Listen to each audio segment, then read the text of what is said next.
Ama sain tuni Impact TV Cookie Channel la avela kya ulim thai dinga yum zion ama sapenin pathin ni thang wawin tuni ahin saidiu hele the role of CSOs towards peace and progress tu anam sunga dinga ngai chapen chole akho pen ina ki holim diu hin chuzong le tunia Impact TV Cookie Channel ngai lut na zala ana vezo si zong kahin lim ina hi chole tunia ihung ki holim na diu a hin ki holim pi diu hi le ama sapena pumang boy ama hi spokesperson Kuki National Assembly hi in chule pikim former MP author hi in chata le puthang milin kipgen social activist amo cheng to hin tunia ehung ke holim deu hi in hezei chun ama sapina dingin tula hin civil society ti ting le hin tampium tain si mitela ke chun lu da bang tain civil society ho hi heading in Haumi Federation o min hichito te kha ding chun Federation of Thinglang mi kiti kha jang anum kinin chubanin nampi khang tha kiti jong chom be nong chom do kinin tampi umin hi chozo si dei mo na che hipun hi jong le tunia CSO tam tam ho hi puthang milin jong CSO lampanga experience tam ta hi nei hi zen genesis of CSOs civil society organizations so hungki patdan amo foundational principles so EPP ham ipizia CSO hang ki bol kho tan ham ti hi chom china lungyal ni ga sai pi lachun ka ti ke gel da na hin ke am ka confuse na kum omen civil society organization CSO ti teng le student lampanga ho namsunga het thei pen ke so hin hi banga chu higher level jabti le ku ki in pi hin teng le community wise ai sei le thadu in PTSA tin body tamchom nei win kayong kana panpat na 2009 lang hitan kum somwal hitan ahin tu chan gya khe thim lo khat hi e ho hi CSO lamkai chang hi voluntary hi uham ahi lo wa hi le athanom nom kitiana ki pangaham aji chu CSO iman cha dan inam sung wa ka bet ting le lang khana se dinga mi khat chun anam ngai lut na zia aphat chu tiang le ane ago podo al hai ngap cha khat chu hin te ti ai ibet tiang le abon na hikit jui pon kati dan chu tulai mi tam ta adi sana pass 1 year sung ga vele hen e ho inam sung wa CSO chum chum nei ho hi atam zo athip gam ta win kati no min he athip gam ta win kati dan chu issue tam na pe ta hin tu khang lai ta hin issue chom thinglang la phai cham ki ka issue ho regarding boundary border issue hen lang ai lo wa hi le gamlei seat forest chungchang hi hen lang ai lo le hill district nga revenue act lu thu ho hen lang ipi jong le issue tam pe ta hi thu ki za thom na pen CSO akona opinion ki za thom na pen khang hi ding ka ta san especially past 6-7 months sunga hen vele hen chi ipizia hamitia hale henge CSO lamkai ho yong chun seding tamta nei na winte ipizia pau thei lo wa ham ai lo la pau nom lo wa ham lo la pau ngam lo wa ham hi chu hi in hi chi gel ting le kalung don bi na pen khat chu voluntary act ka khana ke example ki la leng voluntary act pelut ka hi in ke so 2009 ka lunin aban ban te tu hin Kuki in pi Cedar Hills vice president ka hi in thil a kho dung zuya issue dung zuya chu kun ei sol hi yong thlai nga ya hi in for example ke kamo puna Kangpopi district Cedar Hills sung hi ji ta chu Kangpopi district sunga chu gamlago thu hi hen lang alo la zat dang to ke dil na thu hi hen lang ipi yong le ka ki kum nga in tiang le challenge kala nga in ahin hitabang ho hi tu lai ta hin midang district wang ka sei thei pon kho ke ho district Kangpopi Cedar Hills sunga wang hin hitabang social activism pa hi dia CSO langa ko na hlom ka sa in henge ei su boya zat dang nam dang sangin i ho sung ki ka ei su boyang tam nan ti chiong chu dismiss ka bol de poye ahin ka sei nom pen ta chu CSO ki ti a voluntary ta a pan ila tiang le izo lo thu chum ka sa ai ke wang chun you have joined the CSO lam kai khana nak na ki pelu na pan na chu mi pi voice hin ding hi in inam sungawa boy na phung do ang pan ngai chitiang le solution lampi po do ang pan ngai chutiang le athai pi pa yong hi ngai hi in hi nge CSO chu ichungin koi om nai pau chu e hon i chan giam khat i pha tiang le nga in 80 ham alo le to son no ham tu chom hita jong le eima level chan gi awang ske gel da na CSO chun izo chan gi wang sei te ngai phone te ngai hi tu hin kilep nai nei win abang kom le I thing noi hoyong ingo no movin ama ho in thil tam ta su boy tin ang sei ji win a hin hi chelang pa chu ke wang CSO concern hi poi ka ti CSO hi ting le I bol ding dol sei ding dol pa sei tho ding aguil hun lo izo lo thu chom ta ve to a hin ilam kai lo na pen pa chu ipiam adi pa yong chu phun do ngai adi lo pa yong phun do ngai hin to a chu e hoi resign ki bol da no wa ho ki sei yong le hi cho na chu house hon sei na ve ta thing noi hon sei na ve ta ti a ki ngo tu na pa ni ha chi wen tu ai mi yo se tha se gam tan hi ji pa wang chu midang ai lo le body dang ingo ma sang wa chun yo CSO yong ki khol je banga ye irrespective of pressure jat ki to jong le isei di dol sei hutin I to ding dol tong hutin khabara yong iminu achong khata pun hi cho yong hi ki tha gel te ti a CSO lang zo chu challenge kan bol ma sa pen no men ai le ki pa men a kho ngan jing nen sei na sei bangin foundational concern ai lo le foundational goal of CSO hi ting le social activism nam level a ki phut do CSO hi le chun nam sunga na to ding ipi phathayam ti avet ding lom da hin na hin sei bangin a hi le tu hin phai cham ho tan yau chhaga ki te ka le han tu la hi ade in puthang milin in sei bangin past 1 year 2 years sunga hin hoita in veleu han phai cham sunga CSO hin til tam pi seun a chom hung pengun thu za seun e ho wang sit ading jingen wang sit ading chu hi pu na hin la e ho wang sit a thingen e ho dinga thang ki kam da bangin a umin na a hin la hit ta banga phai cham CSO ho hi bang se so la hi e ho CSO ho tamzo a puthang min hin sei banga tamzo a thip ta banga hi in action na ima ki bol lo na pa hi azi hi ipipin hin te tiana gelam pikimin chomchana lunggelan sei le chun kati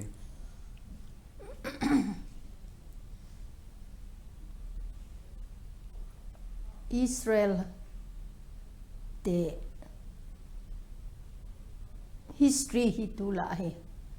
ha simin aji chu kavet na hi le Israel te history hin le si chung pumpi hi a cover a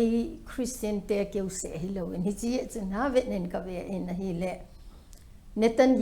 Benjamin Netanyahu the prime minister pa hi thu do ane na wa chun western media khanin hin thei na ding le prime minister hi thei na dinga hi ipi kho penam ji chu ai sei pe na ti le history number 1 history number 2 history number 3 history het anga ya ti chu ka gelin ka chang sen adik tang yenge history het lovin present chu thili sei ha sa in hi chi je chun ache sa neu chhat I boila yu chu kaga agel do kitnin a hele hi chila ya CSO chu tam lo hi KSO masa pen hin ai ka to la ka sei ji in chu in ku ki in pi revive nu me ho Kuki Women Human Rights Kuki Women Union ahong ki phut kitnin chibana chun Kuki in pi revive ahong ki bole chilai ta ai che CSO hon na anaki to dan chu thi hi ipeham ti gel phalo lewa jingka ni tha ne ding gel lo is survival dinga chu hichan ge ya chu CSO ho hin pan anala o hin tuni a apeng do e ho igam noi yu kiti yong le tam ta peng lo lai he chila ya chu apeng chu khat le ni au min amin se hi yong leng I het so ke yo hi in hiti chun CSO hon pan ala dan chu media agal na number 1 na meithal ki choi pon bom akimang pon ahiwang media pena gal ki sa azo apu thang min len a hin sei bang chun tu ni hin ka ve na hi le ke chu organization na CSO group ma khat za ka zau pot hi tu ni a hi ama wang ka ve zi in a hi le mi ho hin tu nin phat khat na chut I chen pi ho thing hlang min e na bo lo hin tu nin phai cham min a phat tin issue hi khat hi lo la khat hi lo la khat hi chi dung hi chi zi chun mi izat jong zel lut tan ahung do jong khat la ni omin atang den jong a umin mi izat akimanin FIR apanuvin thu neu khat aseyuwa hi le cha chun akimanuvin aze apol bein gimgen thei ha sakna na sata ta hi nam ngai lu a hi wanga a government in adei lo lam thim ana sei ka hon tho atin I tho win lu set ta wang hi ve tun hichi tuni a foreigner kitile refugee kiti chung changa yong hin masanga in a het kha lo masang chun iche an pi hovin refugee rom so ana ha sei pon foreigner ti lamin ana sei yuvin tuni hin phai chama mi hon na sat ta in hi cha hin ahin ei mi te ha ahin tat tan a hi le ei ho hin CSO hon itipan ala em pan la jong nan te ai wang ka vet na hi le 90s langa CSO hon pan ala chu to tu ni a CSO hon pan ala da ni ki khie ka sa in tunin keibang organization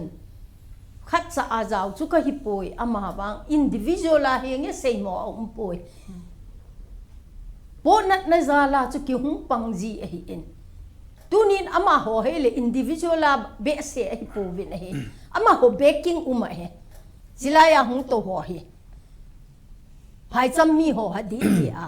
baking ne ya hung to so ke yo hi tunin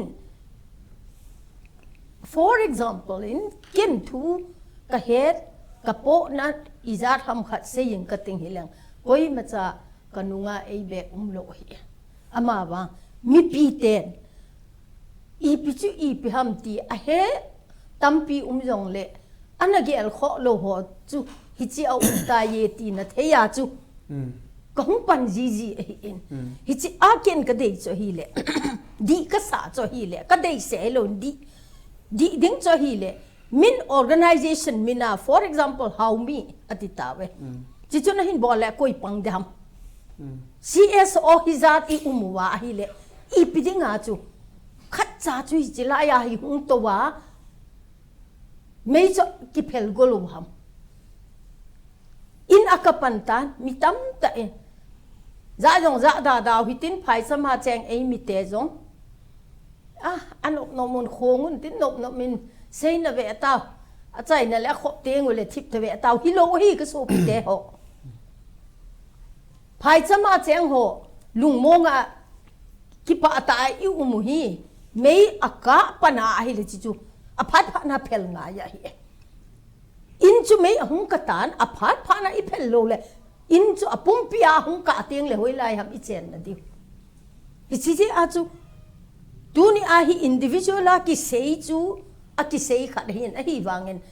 min organization min khat CSO mina a hin bol teng chu le CSO hizat a umin kuki in pi yong hi non governmental organization ai non governmental organization ju CSO khat ai hiti hi je chun KSO hi han lang CSO hi han lang ai lo le lam kalang yong neu cha khat ka khoi no min hi aji chu lam kalang a gangte paite simte jo mar wifi aki su ke yin hi ju CSO nei ai so ke yin hi tu ni aku iti a hung kita le lam kalang ho hoi lo hin na hi veti hi ka sei no lam kalang a tribe dung zu ya CSO nei hon jong pan ala ungai chi chu mi to ki delu ta ka ti ei poi ama ba mei phel ngai hi mei I phel teng chu le mi khat se in thilevin baltin na tui ki dop hen lang sung jong le mi nga ki tho chu to ki bang lu hel de hi ai la pi chalai na sei na ka chu neu khat ga sei ka ting an join sein chalai hung to ji ho hi abona na amo in baking anei so ke he na tin na a hi le e ho CSO ho a ha pau thei lo na hi ta bonga chu baking lo hi dem well chi ong chu ka sei poi na ke baking anei lo ji o hi poi ka ti poi a ji chu ke baking ka nei poi ai wang ka hung nge ya chu CSO ho hin history plus Hansan na ane yu ngai yin ai ingai lu le ki hang san he na ngai lu po we ka ti poi ama wang ingai lu na le ki pi do ngai a pi bang khu thanei lo hi ama wang ano te chu moon a hung mat go teng le a pi chun a zo lo ham mu chu akidel pi alo le gul a ngai le gul chu akidel pi ama thi le hindi a yel pon hi a pi chun chan ge ya chu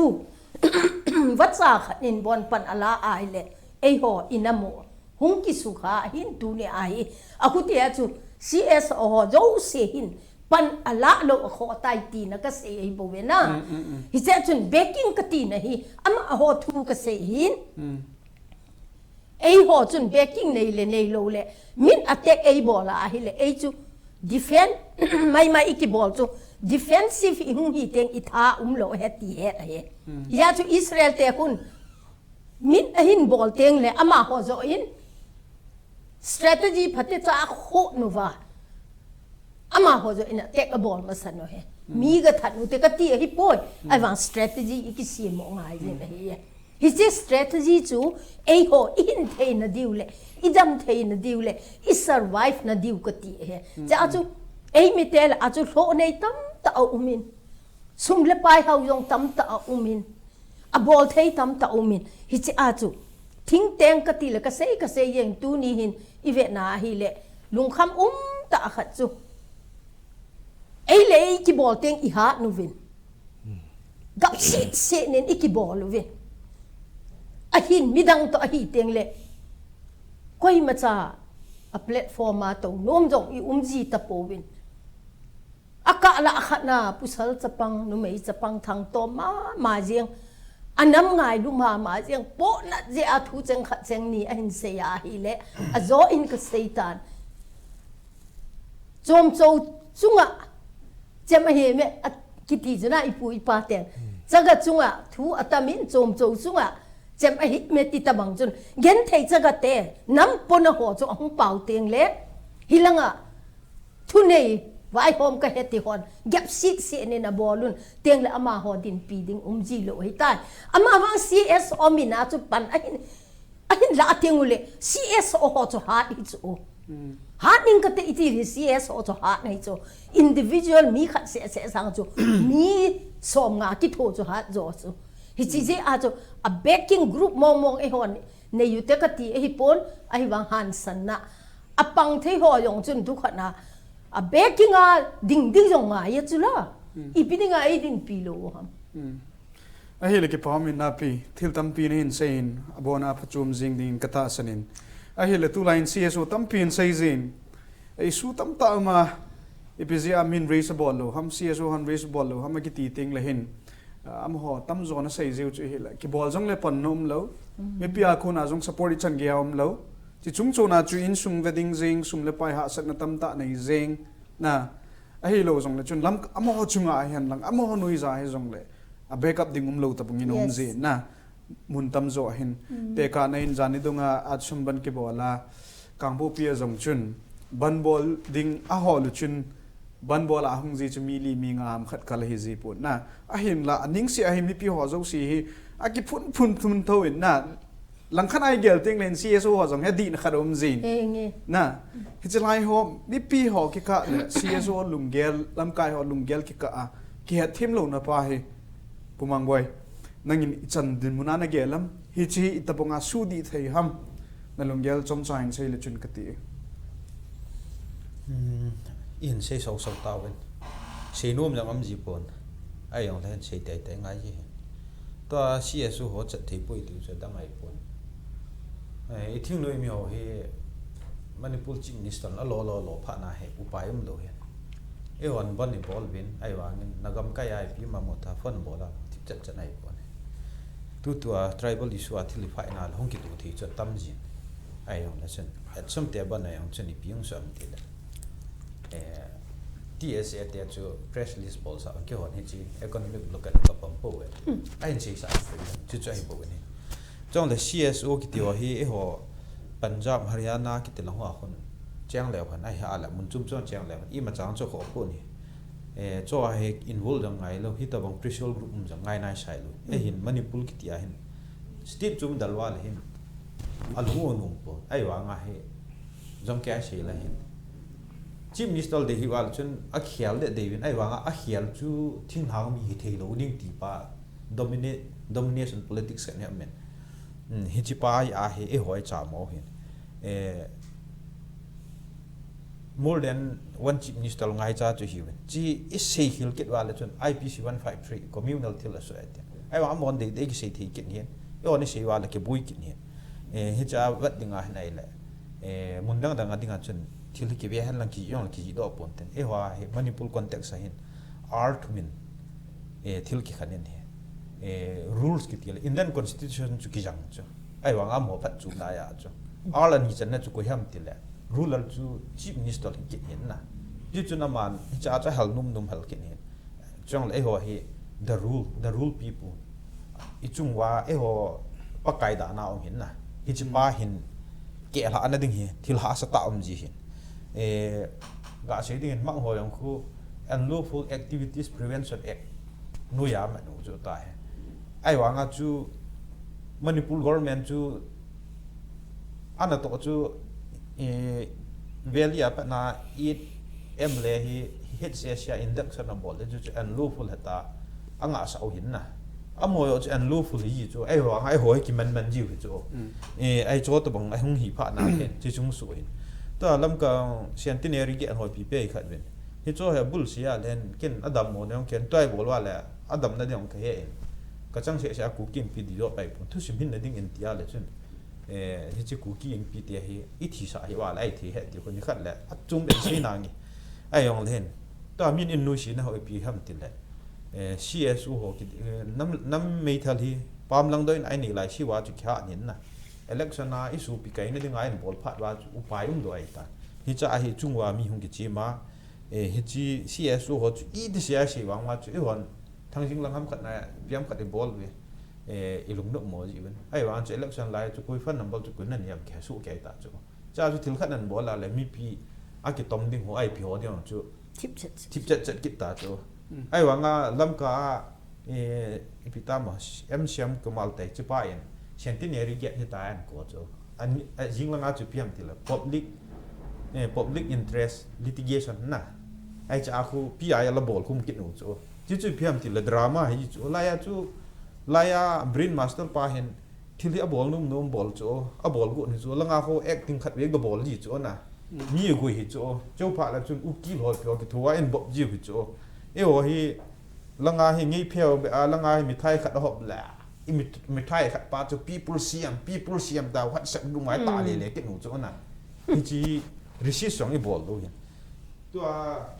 langa bo do lu de khat ni ba blandal ngan I bol do hin lam kai ngan sio hin amo cham ta decision la mi pi dong lo tun kang ping khong boi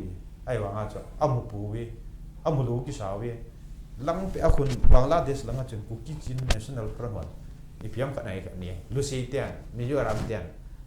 press release and ball man wa cha langa ku kin pi hon a ball ki ni chu na ai wa mai ku a ball lo pi chu hi chu bui la ta chu pi cha pon ngam ti ku ki in pi ka tai mo na hen constitution an ta do phat sa man I fon ge gen ki sat ke le nu zai chu the power and function of the pa the power and function of the nam pa vocabulary si not ti mo chu English to e pau halwana hi chu khat be wen tin kang chu ma jun ga ta wo e bolding wa lo mang ke bol lo na hi chi sana dang kan ki yong le chun constitution chu e man lung thi ma he ngai lu na ni ha le hi the lu za dang te chu le kha thi mai no akalam kai thi hin na e mi tia hi to a chinga kham sana ta ba sing tu simo an siu chu adi long patia ke he chu I history yong patia he te ngai e mi lam kai ding ai chu chung chu na he pathian ha min mai he na le di lo pi chu ka chỉ có tòa là cái chỉ thấy để ta không kể cái là thế phát hiện hiểu ai khẩn hạ lên nè cũng cha là cha lúc bị chứ thứ tại sao lên dàn lên cái quạt khu và đó đúng lòng cái hông đam tiếng cũng thấy như là lại bộ hiện chỉ mi đang ngà hi liệu cái team mình đang cày thế trong lẽ cái hòa chú history ông hiện thà đi phát hiện ông hiện thà đi chú tí hạ lên chứng người hết tiền hết tiền ta mua thì thấy gì rồi à chứ chú ilam cày hồ cái sai vậy na lên trophy lin ta khana ki din sa captain palam kaina amala nga gulum khum tabang kuna ai chibab siwa khum mai bowen he cha he mi pi thip wa ne thelo tu ni khun hung nung chon au he steve ni ta chu sia sana sung bo da chu ep agreement ne hon het lo piu chu abana la centenary gen ho hum kit an bol gut kit ta chu e on si ding wa lom chai le na ga num hi wa hung dan ti thiu chu na hi chi chu hon ki si kit lo chu aban ki na chi chuan la do kit wa la chun public interest litigation kiti taking legal process of taking legal process of taking legal action kiti chu na chi chu adei mo chan la do do chun ilei tul ge wa an pha thei chu la ya si ding ai pon parliament hul hung en tin boina so dung zui manipur la siam la sei ding atam zo hi laya mitian me le te qualified ngan ke than do chu sum tha hi jing jong le na e wa chai le chun isu pi khat hi ja mo ka sa wen hi chi pa hi chunu thu sei cha campaign na chun kam hi chan lu nge ti dong lo chu chi chu me le pa wa assembly ho la mi ki cha ding le mi ngai num ding a ga si do ding chu wa na ga bo chu na hi chi a sei na ding mu na si ho fit lo na chong le a sei du yong chu ba black sheet te sawang ki bai ha sa yo la a lo ni he chum lo di ai wa mi te phal na chu hin ken kan sei ji tan na ga te chun mu thei ta he me long bi changal hin ani chan a me thei te ki tham diu pa he tu tribal issue ki man long le e ho gam he mong pen ding ai bon lung thim do ha thu hin na he chi pa he tun jang a kai do o chu an ne yu an ne u ot jang ko chapoi ai yong le i ti le amho tabang ma hi tai mi bola amon kam chang khat a si thilom ti pai ai thu ka si e bo he chi amho yong chu phaten min tin mi dang chu chan chu ko piu min tin amon la ya chu si thi na ding wa chu i ho bon bol sa du ham i ki pin sa du ham na chi chu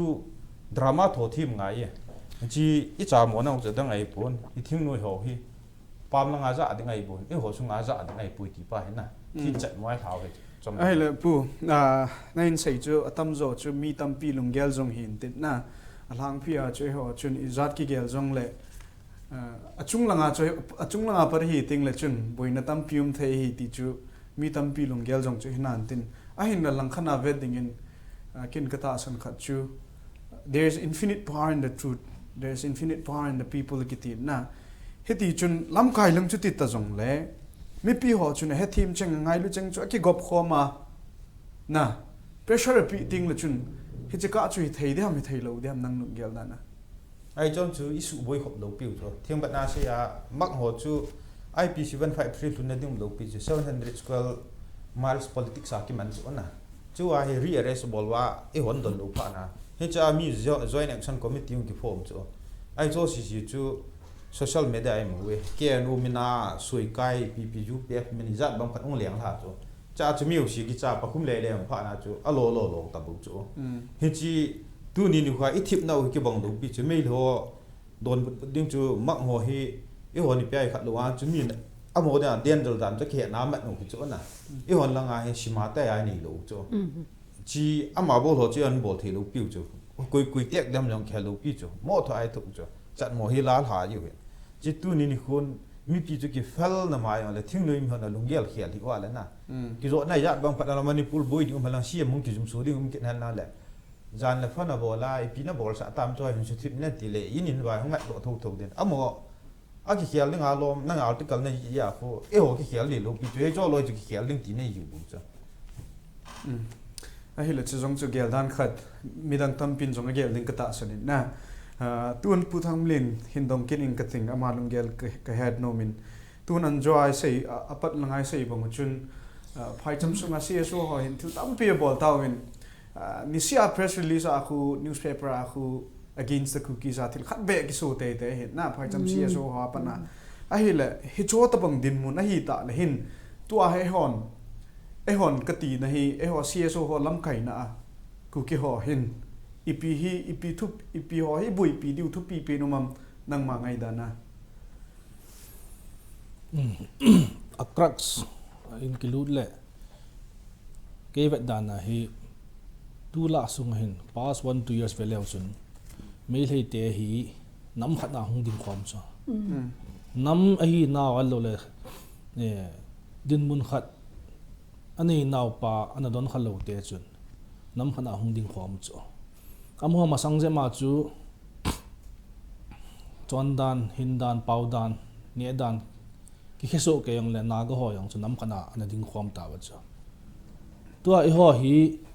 nam khat hi lo naw pen pa tu ni topic over yong he ki muin nam hi thelo naw pa individualism chi ni ho sung hin tu ni ga sei ta win khanin sei le chung pe na ho wai hom thuni wai hom mla ho hai ango alo imlo pi chu isu jo san athi mu ve na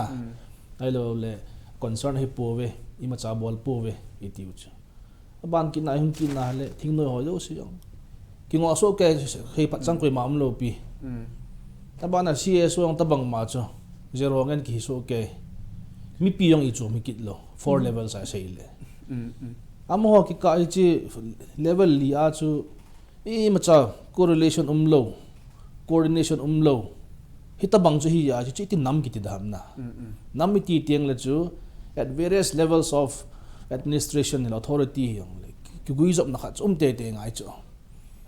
to chu mla hot to thing noi ho wang chu ka sei khel lo la tam zo ki bop na win te CSO phapep to thing noi yong ki bop min tin CSO phapep to mla yong ki bop min tin ling thei a mi pi to kha cham lo chu CSO body khat ga khat banga district khana ke so hele ku kin pi yong le approach ga bol di mi hlam khat dinga ha chu in mun hi hi chaw dinga ang mi line ki la chom dan cha hi ta bang ka mi pi hi chom bia uma adang lam kai ka ti ho hi ti ho CSO le thing noi lang hi le MLA elected MDC ho yong le chu ma mi pi chu ma am chu hi chi ji a hi ho sunga ils dam mon ho hi addressable thelo na hi ji chu hi mi pi hin voice nei na pau thani na pa head lo pa hi ji ai hla sam mu hin to chu election na ki pan hute election kon pi se yong le yenge boot capture hi na ta chi kon kilo dham ai ma tu lai khanga hin boot capture ki kai jo pon na sum ham khat ji lo haus ham khat tu pi ji am khana ko na mi ka ya hin cha mi pi thani na cha chung thei chu thing noi ho chungai lung thlai lo yong le mi pi ki zo lo kuni ye lo di ham na he banga de CSO lam ka yang sum ne ai lo wa he le adi poi ai lo le biren ko man ki zo de ti check a ball thei chu ka mi pi chu MLA hele thing noi hele CSO lam ka hele ko hi le lesson pe thei chu mi pi chu ya ke ba mi pi hi iti ta le yung tho do di bem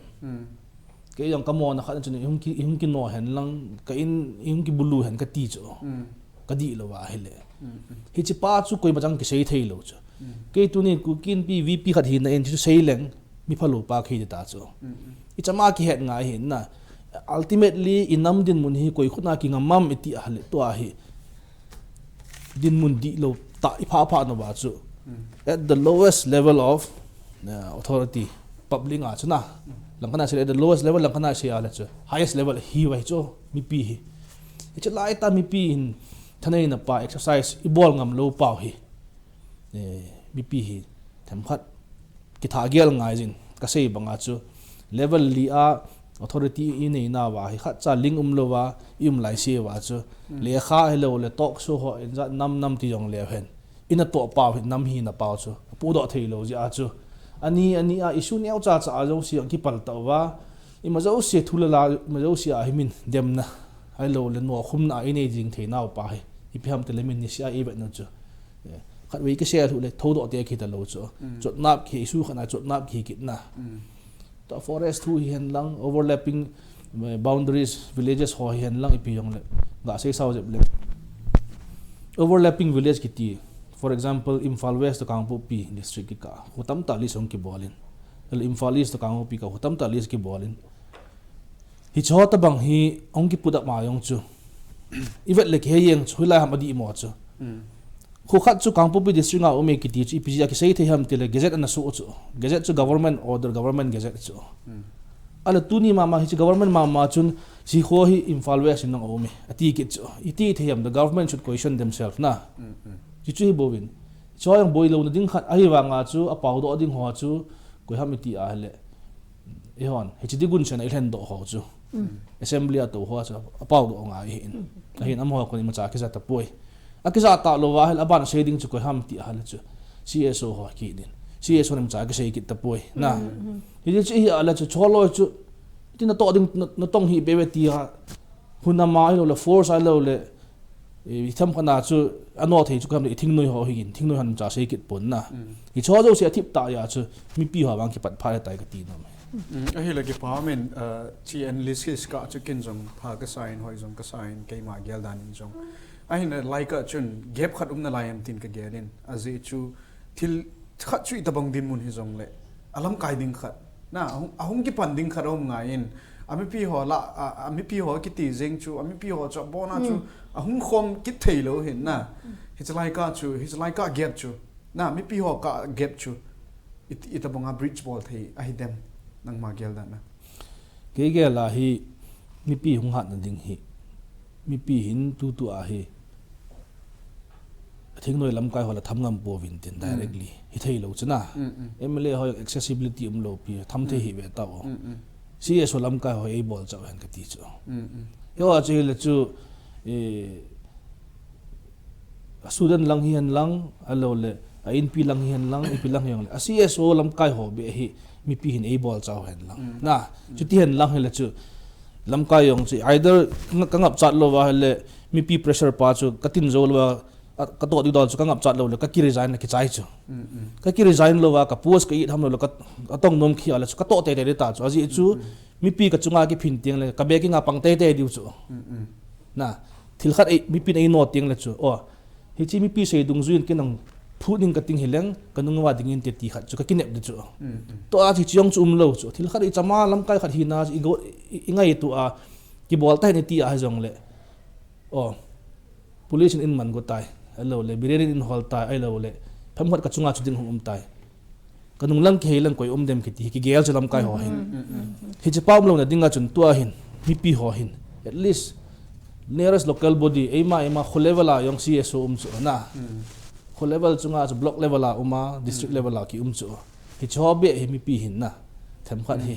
pressure pe hen lang bol cha pan hen lang hele chu ti tiang le chu CSO dinang backing na ki he nin tin khiung ha nin tin them khat hung che jang bud di ham ti ke lum gel ki pa me a kilom the na chu ze chu Kangpopi district sunga mi zo si chu pun lama hung khoma KSO ka he poi ku kin pi ka he poi Kangpopi district a ho chu hung bulu thei lo hen na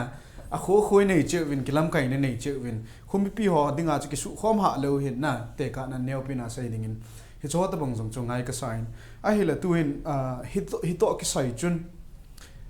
ai ho hin mi pi ho hin ki sai ting le CSO ho jong a thip mon tam pi ki sai in thing noi thip mon tam pi ki sai in MLA thip mon tam pi ki sai na a hin la am ho mu dan jong te ding a hin azi chu mi khat chun hena sa chu thil si chu bol jing lo ding ki oi lo na sa bol te ding wang chu kin jong neu pina ka ta san be lo hin azi chu mi khat hla sam na jong chum te in te tin ka gelin na mi pi ho jong hla sam nom te in te tin ka gelin azi chu lam kai ho tu ta dia lam kai nei ho thingoi mi hin CSO hin elected representative ho hin am ho zo si jong hin stands khat nei vin te na mi pi hi ti zep le oti gelo vin te tin ka gelin na azwa puthang mili ni nin sei bang chun his like ka hi geluvin te ka ti wang chun mi pi ho le lam kai ho ke ho mat ding din mun hi thei pun na hi chia chun puthang mili sei ma bangin nam khat hi wangun nam khat hi na chu pun nam sungai na ku ki ka hi we ti bo che ti hin na a hin la i hi naw pa chu i pi mong chu the khat naw ham i min no tai lo na a hi lo le i pau tai lo ipun jem khat ni tai lo adang hi naw tha khat nai pi ham na khan khoi tho naw ki bangam ki tira la ki bang de lo na ki ngai lu naw ki bangam te la ki bang de lo hen he zia chu nam khat hi naw theina ding mi pi hin elected representative ho hin thing noi mi hin CSO lam kai ho hin ama ho si ka bridge ni au cha gap ni au cha om su ke ho hi ita bongin ki bridge thai dem ki tu mon ho khet khil no ho hi ita bongin hung ki su to thai dem pi nanggel dani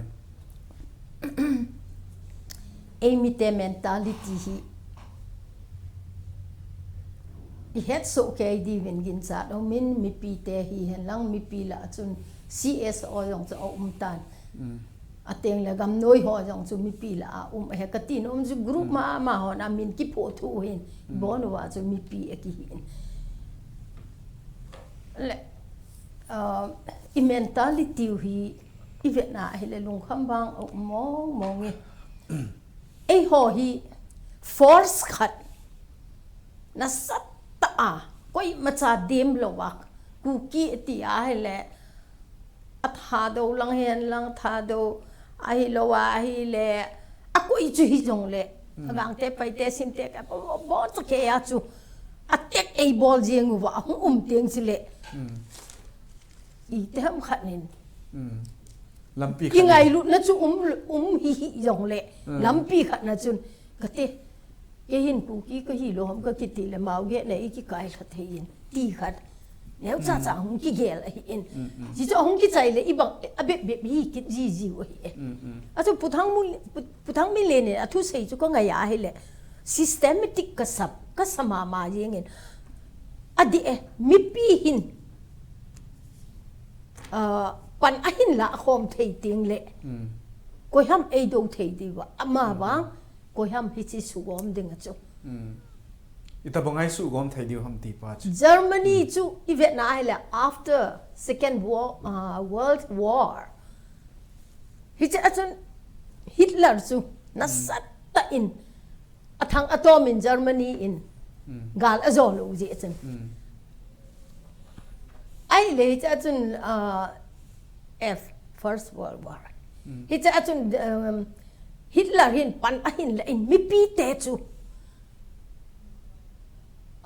aso a hin thamin pan a hin la chun mi pi te chun Hitler nung cho a hin ji wai chan ke ya chu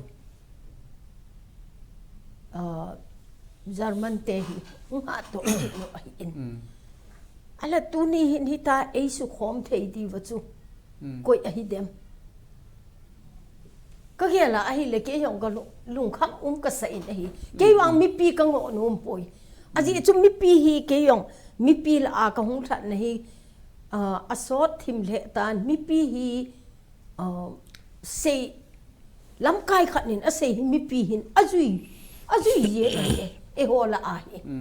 tu ni a hi tho gim be se ye ngu wai la question neu cha cha hung ki bol ai bo wen gam noi ho na zo in election a hin mention kin khat ka ga sei nom chu gam noi hon chi chu na pe diu ama chu ding thei lo di ati ai le ding lo mai hi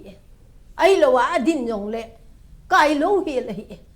gam noi hon chi chu ati te le mi pi yong chun gam noi ki ti ho chu ki cha ji chun ade lo hi lo wen anam yeng ai le hi chi I cho chu in ze ai le ko hi mi pi chun gam noi azo em na ai le mi pin azo de ti tau te mi pin azo de ngai le alam kai di chu ko ham mi pi khop tup nga ya chu la hi che mi pi hin khop tup na dinga chu mi khat lam kai na chu ngai ki ni ai wa hi che alam kai ding pa chu I gam noi mi ho chu to lu ki to diu hi nam agam noi ho chu agam noi ho chun chi chu I pi dinga ta chu na bol ham ta akong wa hi la me thip kit de ai a chi chu agam noi ho hin control kit na chu azo in di sei ta win birian ai kit tai birian in hi chi chu I pi dinga ta chu umaham ati le igam noi lam kai ho chu hi ji chun I pi hak I bol di hi a birian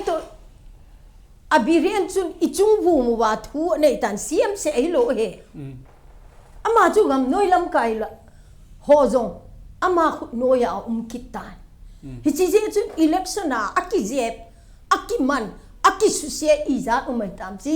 I tabangin sel go jong leng sel thei talo open a imu so ke jo hin news a jong min anok ape a hin ji a hi te hi ji chun tu ni hin ken ka vet la wang e ho la ai EPP ho le gam noi mi ho hi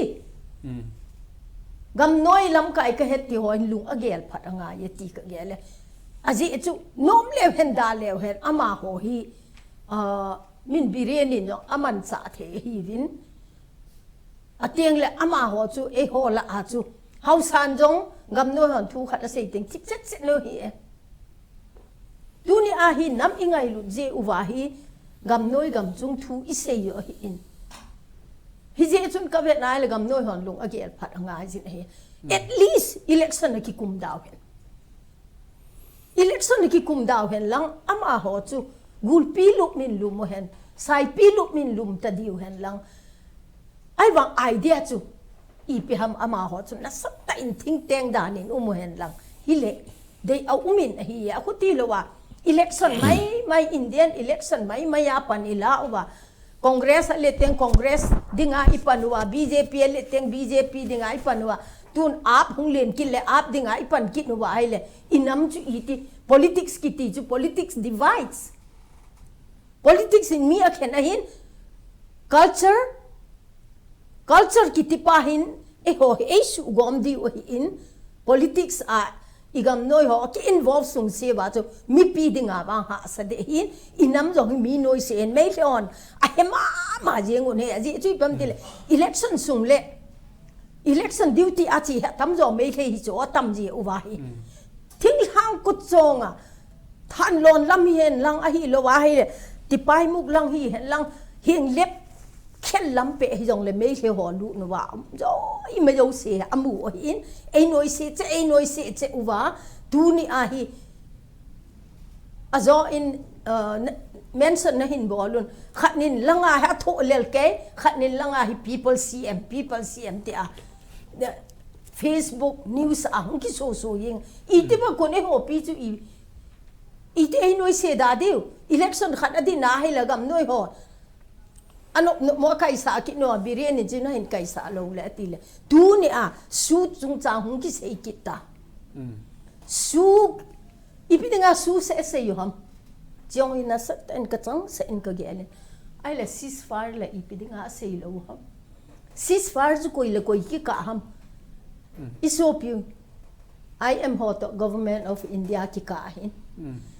su akiti ai le suspension of operation amy thing noi ho to government of India hi log lai army to hong hi kit na lai hi chi ki ka yong hi ka gela hi le boy ka sa ceasefire chung chang dunia me he hon kamu wang sei do lo wa e ho bo chu ipidinga e taw ham gam noi mi hon amy gam noi lam kai hon e het pi di wa ka de hi achu wa i pham khat hum teng le e su kha so ke jun a hi ilayo na in a hi ji chu dunia hi ipidinga ceasefire thu ki sei lo wa su bo ki sei ham aku te a le phai chama me he ho chun ceasefire support bol ham su zo cho la do un ativa ceasefire chu I masa sei lo le ceasefire chu hen ativa ham ai le ceasefire chu a uma ai le Manipur chu ke lo ding a hi atiu ham ai le pi ke pa men na ai le tun pumang boy chom chain ka do no men anjwa panai sei bong chun tu hin phai cham mi ho hin CSO dia CSO hen thu tam pi se un CSO se he pun na mi tham tin chan in na sei na a bon wa se hin a hin lai ho hi atam zo hi thip chana kium hin na hi chi di na sam a hi lo le chi a hi ding bang chana don bu ngai a hi lo le hi chi bol ngai tin na lung gel chong chan ni ga sai pi te dio til chiang so do ne tu nai tu yong he dang ai he choi thu lal be se ji wa chain na political blunder in nam khat ma khu he su hil ji blunder ki ti chai le stupid all careless decision hin na he chi chu ni bol do hi chime tu ni ni khwa federation of how mi ho to se yong chu history he yong chu ho dim changa mo chu he chi history he hon ku ki research from hon sung chunga thil ji ding ho hoi ta ai bolai chu an khel wa hin na chong le tu ni ni khwa he ku ki si so phu do be dim lo pi chu ambulance department ge ta banga am bo chu ku ki pi khu ve lo chen tui bul block tui vomit block ai wang cho tong khat cham lo chu chú không gì hiện cho chú bị em thì lệ áp hạt đinh lại chỉ ai sẽ nói sung bộ đó mà sang qua chỉ bung vài cái thủ cũng hiện nè thu ni qua Federation of How Mi Tia họ yang cho ở đồn thì tâm tạo cho ai mà khát về hi thu kỳ là tao lưu cho cú kiến bị tia cho họ đi ball lu à mà thọ bowling đàn na decision này là khảo chỉ chú political blunder cái tiền nè ball lu thì khát ăn ball lu à bắt na hi cái xe mồ cho tuần kiến là ngay thiếu khát cái ball kiến làคุณน่ะสอนลำกิจกิจดิตาจุนะไอ้บอลที่เปลี่ยนจะวอลกับไลน์เห็นโรนัลโดแฟนส์แหละเมสซี่แฟนส์นะเต่าไหนเหมือนว่าจ้าไอ้บอลใจรู้จ้าบอลนี่มองรู้เห็นองค์จีบยาน้ำพีแฟนส่งมาจิซูแฟนส่งมาเลยจนไอ้หัวลอยอย่างเงี้ยองค์จีบผสมเลยมันไอ้มีเดียถือว่าสี่อย่างแก่แต่แกไอ้แหละลุงเกลทำปีใส่คอมนะจอละจูลาโดดไทยดิ้งส่งจุ่มเตนันตินก็กินเดียบในเห็นตุนอาใช้นับเป็นดิ้งอินผู้ทำเรียนจมใจตรงอินกติงทุตัมปีเซลลุงเกลตัมปีใส่ข้อมูล CSO เห็นอิสุจงจมเห็นนั่งลุงเกลา way forward ไอหอนตูดินมุนะข้อเป็นดิ้งอาพันละดิวดานเฮอิตาบงานเกลำจมสักนินใส่เปียวสับปะว่า charity begins at home กิติป้าหูฮิจิหูอิสุยุงไงก็เสียนตัวฮีเดมเทโจเสกนังมีกัดเดมสุดเดมเทโจเสกกัดเดมนังหอนังนั่นเดมมีปีนังกิเดมอีกเดมตัวเองจู่ไอ้ว่างาจู่อสุดีดิ้งป้า one step กาลาดิ้งป้าจู่ charity begins at home กิติบังอาจู่ไอ้มาอินซุมเลเวลไอ้มาคนเลเวลากิปัตเตไอ้เวงสุงากิปัตเตไงอินอาจู่เอ็นมีปีจู่กายไงสุท่งไงอิติวเล่อะไรจิลำไก่ดิจุกยามิติเป็นบอยวิน for example ขวัญนะคนเดียวขนาดอินซ้อมงาจ้ามนะฮิองเลยคนเดียวขนาดจู่ youth club election เห็นลัง BYF ลำไก่เห็นลัง men department women department ก็ให้ปุยโฮบุ้งดิกันบุรียองเลย elected ฮีไว้เห็นอีกคนเชื่อว่าอิมูเห็นนะจู่อีพิฮามิติอะไรไอ้ที่จะป้าหู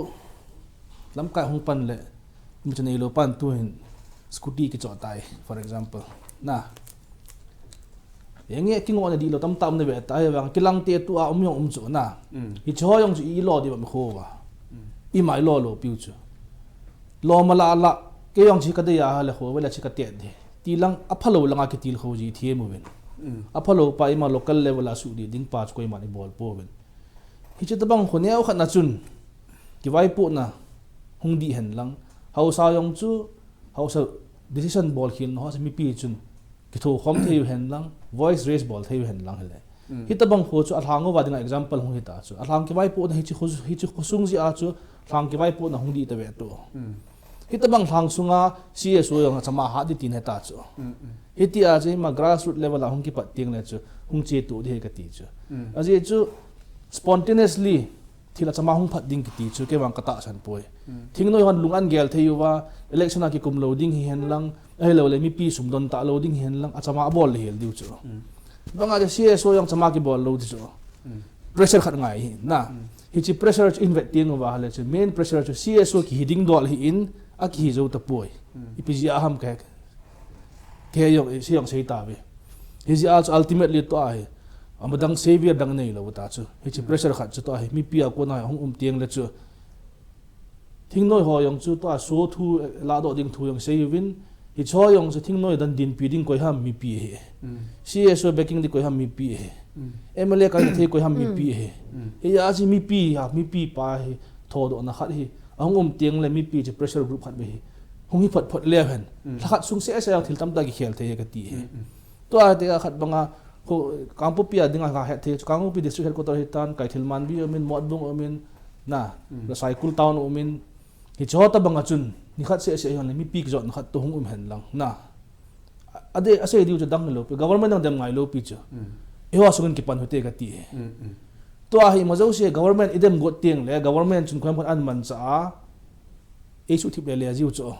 government จุนพัดดอนดาวหิตินเอวาสุนกิกาเก็บไว้ปุ่นนับปายขัดไป focus ball หิตินฮิจิกิปตุบนั่นดิ้งอาจจะมีปีขัดไปกิจวัตรหัวเตะกันตีจ้ะจุดเตียงเลยจ้ะไอ้มา local level ละลำกายหงดีอินติน CSO ยังจำเลยละหงจังดิ้งฮิตบังจ้ะหงฮีพัดดิ้งมีปี pressure จ้ะโห